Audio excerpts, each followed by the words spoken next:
Let's get practical about sibling rivalry. I get asked questions about this topic almost every time I speak. Why?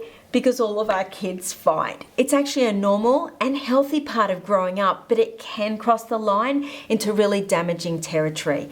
We want to keep our homes as respectful and as safe as possible. So if you've got older teenagers, you might not actually want to use a chart, but you might want to somehow weave it into your mealtime conversations or your traveling time.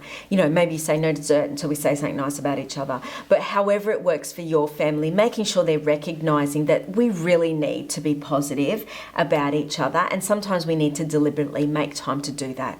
So if you have a little one who's convinced that their older siblings don't like them, yet those older siblings write something really positive on that chart, that can sink deep in their hearts. I've seen this work really well with blended families as well. And if you've got teenagers and a chart might not work, you might be able to deliberately weave respectful language in around the meal table, while driving in the car, times where you're together as a family. Making sure we've got some positives coming out of our mouth can go a long way.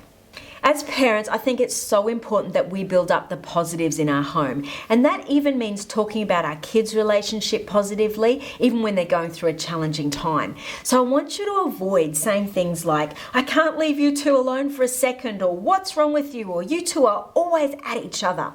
Instead, I want you to replace it with some positives. Try saying, family's a team. We stick together. You two are actually learning to do that. And by keeping the positives in front of them, we're actually leaving the door open so they have the opportunity to keep walking through it.